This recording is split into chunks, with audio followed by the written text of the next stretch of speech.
I still can't forget the trip back to my grandmother's village that year. The trip I thought would be a family reunion, but turned out to be a nightmare that haunted me for months afterward. I decided to drive from London to Cornwall to visit my grandmother for Christmas. The road was long and desolate, especially as I passed through winding mountain roads. My mood was initially cheerful, but the closer I got to the village, the more uneasy I felt. On the way, I encountered a woman in a white dress standing by the roadside, holding a small child. She stared at my car with an empty gaze, as if pleading for help. At first, I thought she was just a local in need, but when I stopped to ask, she vanished as if she had never existed. Strangely, when I looked into the rearview mirror, I could still see her figure standing there, her lifeless eyes following me. I tried to convince myself that I was just tired and imagining things, but the image kept replaying in my mind throughout the rest of the journey. When I arrived, I realized that my grandmother's house was in serious disrepair. My grandmother now lives in a small apartment near town, because the main house is too old and difficult to maintain. However, she keeps the house because it holds many family memories. She told me that decades ago, a devastating fire had occurred there. Her cousin, Mary, and Mary's young daughter had perished in the blaze. According to her, Mary was a kind woman, but her life was haunted by the pain of losing her husband early. People say that Mary and her daughter's spirits have not moved on, as the fire happened too suddenly and brutally. That night, I lay on the old bed in the guest room. The space was eerily silent, save for the wind whistling through the cracks in the windows and the rustling of trees outside. But then, the silence was shattered by faint sobs coming from somewhere in the house. The crying sounded like that of a child, accompanied by the faint whisper of a woman. I tried to convince myself that it was just the wind or sounds from outside, but the unease grew stronger. When I turned on my flashlight and stepped out of the room, the crying stopped, but as soon as I returned to bed, it resumed, even clearer than before. The next morning, I decided to search the house to uncover the source of the strange noises. While cleaning the living room, I discovered an old photograph hanging on the wall, the same woman in the white dress and the child I had seen on the road. My grandmother revealed that it was Mary and her daughter. The fire had occurred on a winter night while they were sleeping in the living room. The official cause was determined to be an electrical short, but locals believed there was something more mysterious about their deaths. That night, I couldn't sleep. It felt as if someone was watching me from the shadows. At midnight, I heard soft footsteps coming from downstairs. I grabbed my flashlight and cautiously descended the stairs, my heart pounding. When I opened the living room door, I saw the woman in the white dress standing in the middle of the room, her pale face and bloodshot eyes staring at me. She whispered, "Help us. Get us out." Her voice was weak, as if coming from another world. I panicked, ran out of the room and locked the door. But when I looked into the mirror, I saw her standing right behind me, her lifeless eyes staring at me through the reflection. The next morning, I decided to leave immediately. Before I left, my grandmother gave me a small silver bracelet, explaining that it could protect me from lost spirits. However, she warned that the bracelet only provided temporary protection. It could prevent spirits from approaching directly, but if I didn't truly help them resolve their issues, the strange phenomena would continue. Since then, I still dream of Mary's pale face every night. She stands in front of me, her hollow eyes staring, whispering, "We're still trapped." Although the bracelet makes me feel safer when I'm awake, the nightmares haven't stopped. I've started to suspect that I need to do something to help Mary and her daughter move on, but I don't know where to begin. I never thought that my vacation at a lakeside house in Sweden would become the most horrifying memory of my life. I rented a small house by the lake to escape the noise of the city, hoping to find some peace and write a few new articles. The house was far from any residential areas, surrounded only by trees and the calm surface of the lake. At first, everything seemed perfect. The fresh air, the chirping of birds, and the crystal clear water. But when night fell, everything changed. On the first night, I heard soft footsteps coming from upstairs. Strange, because I had rented a one-story house. The footsteps continued, sometimes fast, sometimes slow, as if someone were pacing back and forth right above the ceiling. I tried to reassure myself that it was just my imagination, but the more I denied it, the clearer the sounds became. When I turned on my flashlight and stepped out of the bedroom, the footsteps stopped. But as soon as I returned to bed, they resumed, even closer than before. The next morning, I encountered a strange man standing by the lake. He wore old, worn-out clothes, his face pale and his eyes empty. When I asked who he was, he gave me a strange smile and disappeared behind the trees. I tried to brush it off, but that night, the strange phenomena continued. I heard sobbing from the yard, accompanied by a faint whisper calling my name. "You, girl, help us." The voice was weak, as if coming from someone on the verge of death. I bolted upright, opened the window to look outside, but there was no one. Only the still surface of the lake reflected the moonlight, and an icy feeling enveloped my body. The next morning, I decided to leave immediately. But when I opened the door, I saw a message scorched onto the wall. "Stay." The writing was jagged, as if burned by an intense heat source. I panicked, hastily packed my things, and drove home. Since then, every night, I've dreamed of that strange man. He stands in front of me, his face twisted in agony, whispering, "We're still trapped." I don't know what he means, but the guilt and fear haunt me endlessly. I still can't forget that trip. The trip I thought would be an adventure to explore nature, but turned out to become a nightmare that haunts me to this day.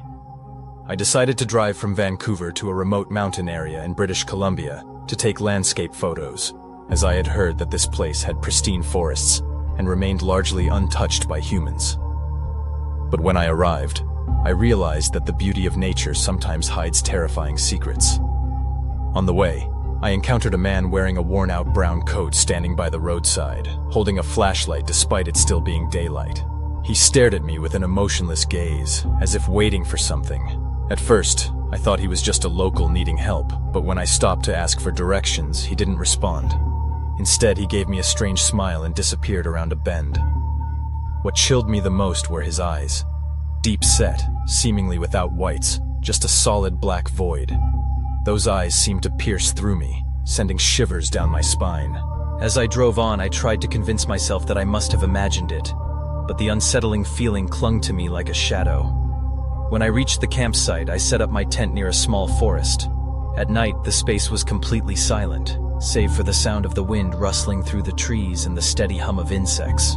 But then, the silence was broken by soft footsteps circling my tent, accompanied by faint whispers. At first, I tried to reassure myself that it was just wildlife, but the unease grew stronger as I realized the footsteps were getting closer. The climax came when I peeked through a small gap in the tent. The charred face of the man from earlier appeared, his lifeless eyes staring directly at me. His skin looked burned, revealing white bone beneath the moonlight. I panicked, frantically closing the tent flap and lying motionless in the dark, my heart pounding. The whispers grew louder, as if someone was calling my name. "You, girl, don't run away." The next morning, I decided to leave immediately. But as I packed my things, I noticed a large scratch on the car's body, as if someone had deliberately carved it with a knife. More terrifying was the message written in condensation on the windshield. "Don't leave." I hurriedly drove home, but since then, every night, I've dreamed of that charred face. He whispers into my ear, "You owe us." His voice is icy cold, and his bloodshot eyes stare straight at me. I don't know what I owe, but the guilt and fear cling to me relentlessly. Even though I've told this story to friends, they all say it's just stress and imagination. But deep down, I know it wasn't a dream. I was never one for taking risks, but that time, I found myself caught in a trip that I had thought would be simple. A casual cave exploration with a group of friends. We chose an obscure cave in Yorkshire, a place I believed would allow us to enjoy the tranquility and raw beauty of nature. At first, everything went smoothly. The cave was spacious and easy to navigate, with moss-covered rocks and the occasional sound of water dripping from above. But as we ventured deeper, the atmosphere began to shift. The space grew tighter, and the beams of our flashlights struggled against the overwhelming darkness. Some of my friends began joking about horror movies, but I could sense the unease creeping into their voices and gestures. Then, we found something strange. An old tattered cloth bag lying at the base of a stone wall. It was nearly disintegrated, but inside were a few remnants. A rusted lighter, a coil of rope, and a pocket watch. The watch looked like it had been submerged in water for ages. Its glass face was shattered, and the hour and minute hands had frozen at 3:17. But what sent a chill down my spine was what happened next. When I picked up the watch, it suddenly emitted a faint ticking sound, even though its internal mechanism was clearly broken. We stared at each other, not saying a word. Someone in the group suggested we go deeper, but I felt uneasy. I decided to stay behind by the bag, thinking I would be safer if I didn't stray too far. However, after my friends disappeared into the darkness, I heard something. Heavy footsteps from behind me. At first, I thought one of my friends had returned, but when I called out their names, no one answered. The footsteps grew closer, accompanied by the sound of ragged breathing. I tried to stay calm and pointed my flashlight toward the sound, but all I saw was a shadow, a dark, shifting form that vanished the moment my light touched it. Then, a scream echoed through the cave. It wasn't human. It was something else. A strangled, gurgling wail, as if something was being choked to death. I ran towards the sound, but the deeper I went, the more I realized this cave was no longer what it seemed. The twisting, narrowing paths disoriented me, leading me in circles. By the time I retraced my steps back to the abandoned bag, my friends were gone. There was no signal on my phone, and the screaming still lingered somewhere in the darkness. I shouted their names, but only my own echo answered me. Panic began to set in, but I forced myself to take deep breaths. I remembered that we had marked our path by lightly carving symbols into the cave walls. I decided to follow those marks, carefully listening for any sound that could lead me to my group. After nearly an hour of wandering in darkness, I suddenly heard footsteps and a familiar voice. Sarah, one of my friends, calling my name. I ran toward her voice and finally found my group in a wider section of the cave near an underground stream. They were terrified, believing that I had been lost or in danger. As we reunited, Sarah told me that they had also heard strange noises and felt like they were being followed. They had tried to find me but got lost in the maze-like tunnels. In the end, they decided to stay near the flowing water, hoping I would find them. We wasted no time leaving the cave. None of us wanted to stay even a second longer. But as we emerged into daylight, something felt off. The natural light seemed too harsh after our hours in the dark. The air outside carried a strange sensation, as if we had just escaped from another world. A few days later, curiosity got the best of me, and I looked up the cave online. It turned out that the cave had once been a small tourist attraction decades ago, but had been shut down after a series of tragic accidents. A group of explorers had been trapped inside after a minor earthquake. Though most were rescued, a few were never found. Since then, the cave had been abandoned, rarely visited. But the part that haunted me the most wasn't the history I found online. It was the pocket watch I had taken home. I had thought of it as a strange little souvenir, something eerie yet harmless to display. Yet every night since, I hear a faint ticking sound coming from the watch, even though it had completely stopped working. And each time the ticking begins, I feel something, someone, standing behind me, cold breath brushing against the back of my neck. No matter how many times I turn around, there's never anyone there. I was never the type to be easily unsettled, but that trip completely changed the way I perceive the world. It was an autumn afternoon when I decided to take a solo walk along a forest path in Bavaria. The trail was famous for its romantic beauty, with rows of vibrant red maple trees, and I thought I could enjoy some peace and quiet before heading back to the city. But as I ventured deeper into the woods, the atmosphere began to change. The sunlight gradually faded behind the dense canopy, and the wind carried strange sounds, whispers from afar. I tried to ignore them and kept walking, but then I stumbled upon something bizarre. An old, battered truck, parked just off the path. The doors were wide open, and inside, it looked like there had been a violent struggle. Torn seats, a cracked windshield, and dried bloodstains on the dashboard.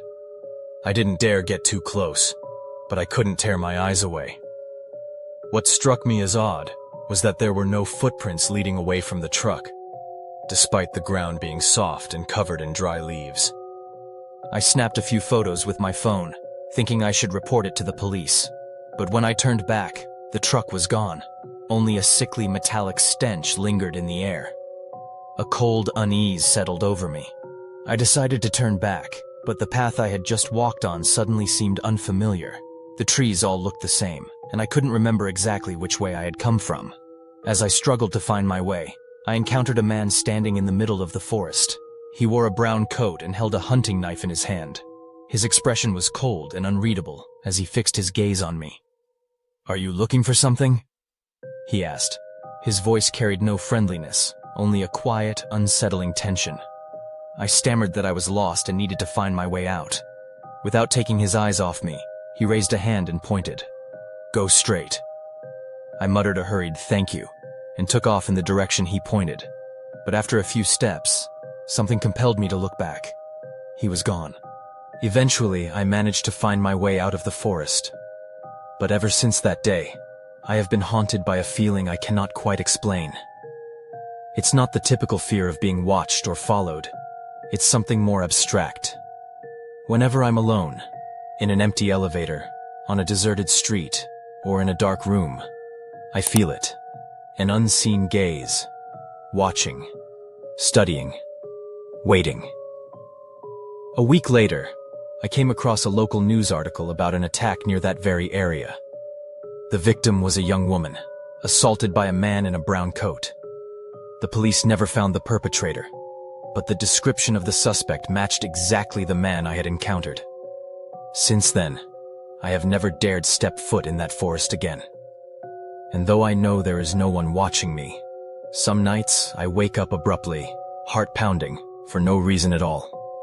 As if someone is standing right by my bed, watching me in the darkness.